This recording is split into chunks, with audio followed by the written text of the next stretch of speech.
Ingon sila, kung wala kay kwarta, wala po daw kay higala. Pero, para sa ako kung wala kay kwarta, diha pud nimo mahibalan kung kinsa tong mga tinuod nimo nga higala. Kay naamang go'y pipila na maayo ra ka sa ilaha kung naapa kay ikatabang sa ila. Kumbaga, naapa kay ikaduga. Pero once na wala na kay pulos sa ilaha, labi nagwala na sila yung mapuga sa imuha, diyaan na ra ka nila. Sa mga anak sa single mom, kabantay mo, usahay makita nato ang atoang mga inahan nga mag-inusara unya murag lawom kaayo og gihunahuna. Kung ato ang tawagon, mo ismail ra na ug moingon nga nak tulog na kay gabi na kaayo.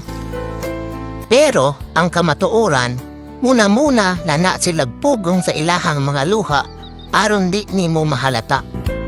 Kay ang ilahang gihuna-huna kung kaya pa ba kanila mapaeskwela, kaya pa ba niya mahatag ang imuhang adlaw-adlaw na pangailangan.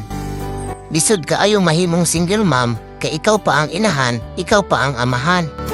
Pero simple ra kaayo na sila ginapangayo sa ato ang maningkamot lang ta sa atuang pag-eskwela. Maong usahay sakit kaayo huna-hunaon. Nakasimpiraan nga butang nganong dili man mahatag sa uban. Dili tanang nagpautang daghan og kwarta. Kay ang uban muna rasad. Pero mas gipili nga pahulmon ka tungod kay nangailangan ka. Maong pag-abot sa imuhang gisaad nga pagbayad, bayari. Ayaw saad sa ari, ayaw likay-likay. Kay dili baya nato matag na ang panahon. Kay og mangailangan gani kaana niya usab pohon.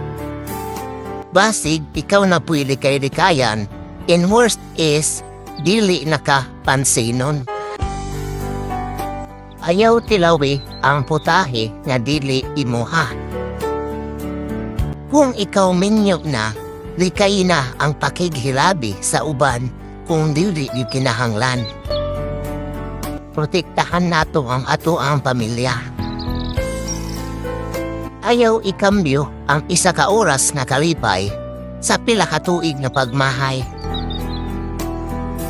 Kay kung ang pamilya maguba ug moabot sa punto na ang magtiayon magbulag, timan inga walay laing maapektuhan ug mupasan ana nga problema hantod sa pagdako kundi ang inyuhang mga bata.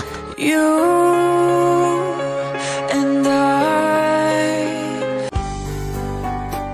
Ang tinuod nga lalaki dili manakit og babae. Ang tinuod nga lalaki dako og respeto sa mga babae. Timan ina, lahi ang kusog sa babae kumparang hadto sa mga lalaki. Kani pa hinumdum sa mga bana na hilig manakit sa ilahang mga asawa. Higugmaa og respetuha imuhang asawa sama sa respeto nga gihatag nimo sa imuhang ginikanan. Kay kita nga mga lalaki, maoy dapat moprotekta sa atoang mga asawa. Unsaon nimo pagprotekta sa ilaha kung ikaw mismo nga iyahang bana ang maoy nagaunay ug pagpanakit sa iyaha. Pailob lang sa mga taong nakaminos sa imuha karon. Ug sa mga taong naga-underestimate sa imuhang mga abilidad. Naamanggoy uban na bisan unsa nimo kahawd sa usa ka butang ug bisan sakto ang imuhang mga plano, dili na sila mutuo sa imuha tungod kay wala sila'y salig sa imo. Pero bisan ingana pa man ang ilahang pagtrato sa imuha, padayon lang. Padayon sa imuhang pagpaningkamot hangtod nga makabot nimo ang imuhang mga pangandoy.